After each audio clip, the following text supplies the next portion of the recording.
Welcome again to Joe Stunner Boxing.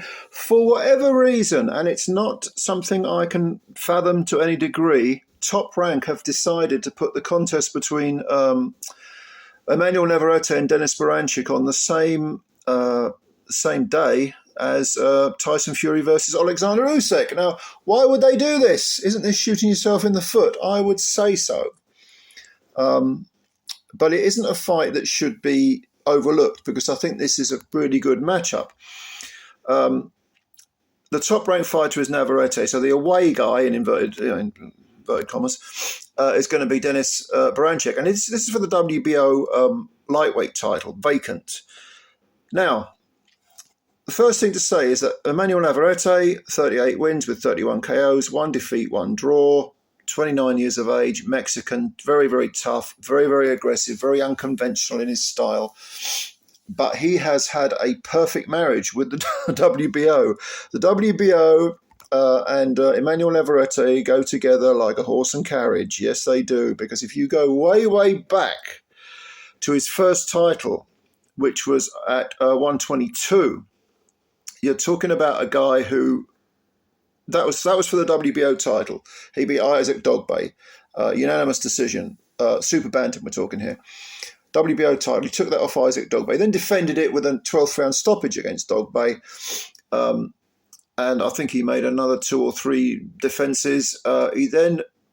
He made several defenses. I'm sure he did. Then he moved up to featherweight and won WBO title against Ruben Villa, I think it was. I can't remember for certain.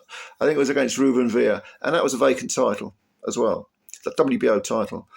And he made a few defenses of that, and then he moved up to super featherweight. Can you guess? Can you see a pattern here? It was the WBO title.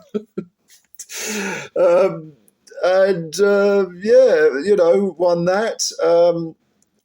Defended it several times. He became a three-weight world champ. No unifications, no undisputed title fights or anything like that. Beat some good men, don't get me wrong. Beat Joet Gonzalez when Joet Gonzalez was 24 wins and 1 defeat. Oscar Valdez was a terrific fight. A terrific performance. Dominated Valdez. Valdez at the time was 31 wins and 1 defeat. But for me, ever since that hellish Miguel Berchelt fight, I don't think Valdez has ever been quite the same. I know he's come back. After the Navarrete fight, he beat Liam Wilson on a 7th round TKO. But yeah, I think he's old beyond his years. He's 33 now, Valdez. But I think he's physically he's much older than that. But anyway, let's get back to Navarrete. His last fight was a draw, actually, against Robson Conceição, who was 17 wins, 2 defeats coming in. But Conceição was down twice, but it was still classed as a draw, which tells you gives you an idea of the fight. Conceição was nicking around and pinching him and doing quite well. And sort of handling the very unconventional, aggressive Navarrete. Navarrete is considered to be wild, but he actually does a lot of... He's not quite as open as people think. He parries a lot of punches. He slips a lot of punches by an inch or two, kind of like a poor man's Roberto Duran. I mean, I'm drawing a loose parallel there. And he does have some power. But, of course, moving up to fight Berinchyk, we're talking about a jump to 135 for a guy who's looking for his 4th belt in his 4th division, his 4th WBO belt. Look, I think Navarrete is a good fighter, don't get me wrong, but this picking up 4 belts, all WBO belts in 4 divisions, if he beats Berinchyk, it does smack a little bit of the whole Adrian Broner thing where he was a 4-weight world champ, but I like to see unifications. I like to see guys... I'm not someone who thinks that belt collecting necessarily builds a legacy. I mean, Marvin Hagler is one of my heroes, and he spent his whole career at middleweight. And in the old days, if you go way, way back, of course, you're talking about when there were just 8 divisions. You'd get people jumping up, don't get me wrong, but it was not considered to be shameful to sort of stay in one division for most of your career. I would rather see somebody dominating, fighting the absolute best in every single division, rather than jumping from weight class to weight class, picking up belts. And of course, it is noticeable, it has to be said, that Navarrete, having decided to jump to 135, he's not shouting out for Loma, who's also Ukrainian. Berinchyk is Ukrainian. He's not shouting out for, the big fellas, the leading lights in that division. He wants Denys Berinchyk, who he obviously sees as being beatable. Now, Berinchyk, as I say, Ukrainian. He is 36 years old now, compared to 29, Navarrete. And when we think of Ukrainian fighters, we tend to think nowadays of Loma or Usyk. This is a far more conventional, bread and butter style-wise type of Ukrainian fighter. Good fighter, don't get me wrong, good fighter. 5'7" for a lightweight. Okay, average, not too bad. Not tiny, but not the tallest lightweight. 18 wins, no draws, no defeats, 9 KOs. Does everything well, but nothing great. And if you analyse those 18 wins, he's fought some sort of B-, maybe B-level fighters, fringe world, certainly European level. He outpointed Ivan Mendy. He outpointed Anthony Yigit. But there's not a great deal of depth to those 18 wins. I mean, he turned pro in 2015, so he's been pro for nearly 9 years. Yeah, you could say it's been a slow-burning career, no real jump-ups. And clearly he has been picked as, a fodder, if you like, for the top-ranked Navarrete. Now, of course, we have to consider with Navarrete that having started at 122 and picked up his first title against Dogbe, and then beaten Villa for the feather belt, and then moving up to, okay, he's done it incrementally, I get it. But at some point you reach your ceiling. And I don't know, 135, it's for Navarrete, excuse me, I don't even go beyond 135. I think 135 might even be a little too big for him. Berinchyk is physically strong, does things consistently well, but nothing spectacularly. I think the question is, will he be able to handle the unconventional style of Navarrete? He's a career lightweight, so one would assume at 36 he's coming down from a bigger weight, and once he rehydrates, I don't think there's a rehydration clause in this fight.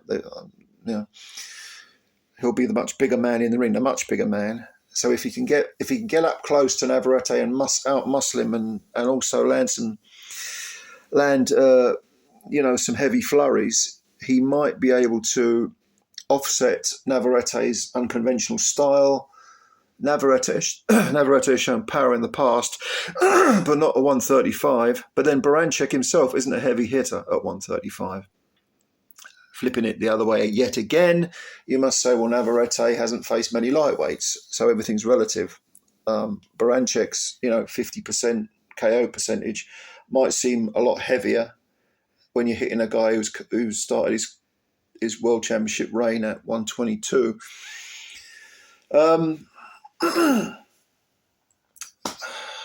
I think it's good that Berinchyk, his last 2 fights, one of those, I think the Ivan Mendy one was for the European title. I think it's good that he's done 24 rounds. I think actually, if you go back 3 fights, he had another 12-round decision against a guy whose name I can't remember. So in his last 3 fights, he's done 36 rounds, which is good because it shows he's used to doing the 36 minutes. He can pace himself. I don't think he'll get tired. I don't think he'll get gassed. I think he'll do the 12 rounds fine. But I think to beat Navarrete, he's going to have to put consistent pressure on and make Navarrete fight at a pace he don't like. And if you look at Berinchyk, he trundles along. He's kind of a steady Eddie pace-wise. I think he might have to put his foot on the gas from early on in the fight to offset Navarrete's unconventional style. Now, Navarrete, I can see him as the smaller man doing lots of sort of bombing raids, lots of reconnaissance missions early on, and then, in and out, land your salvos, get out, step to the side, constantly try to keep Berinchyk resetting Berinchyk is not difficult to read stylistically, whereas Navarrete possibly the opposite. When all is said and done, I think after 12 rounds, I can see Navarrete at times kind of befuddling Berinchyk with all that weird speed and those angles and in and out, bang, bang, bang, and then he's gone. And at 135, do you know what? If Berinchyk had more power, let's say he was a bit of a banger, I'd see him beating Navarrete, but then probably Navarrete wouldn't be fighting him if Berinchyk had more power. I think it's, nevertheless, I'm going to say that I see Navarrete, especially as he is the top-ranked fighter and this is a top-ranked show, I see him possibly edging Berinchyk on points. 7-5, 8-4, that sort of thing. I don't think he'll put a dent in Berinchyk. If Berinchyk starts fast and really does put the heat on Navarrete, don't forget he's 36, and he's been a pro for nearly a decade. So, but he's done those rounds. He knows how to do the 36 minutes. But if he's got gears that perhaps he previously hasn't shown, Berinchyk can make it very difficult for Navarrete. But I just get the feeling Navarrete might just pinch it, possibly controversially on points. So I'm going to go for a very close points decision for Emmanuel Navarrete to become a 4-weight WBO champion. Right? But I don't see him having a long reign at 135, not unless he navigates the choppy waters against the bigger boys. If he was in with the George Kambosos, I think Kambosos might beat Navarrete at 135. Berinchyk, 36 years old, 5'7" in height, not particularly hard hitter. I think Navarrete can edge it, yeah. I'm going to go for a very close points decision for Emmanuel Navarrete. So what do you think? Do you agree with me? Do you disagree? Please leave your comments below. And of course, if you are new, please subscribe to the channel. It's a big help to the channel. Spread the word about Joe Stunner Boxing. I always enjoy reading your comments, which I will do so, and I will reply to as many as I can. In the meantime, we've got lots of boxing to look forward to this weekend, and look out for the review videos. Catch you later. Bye for now.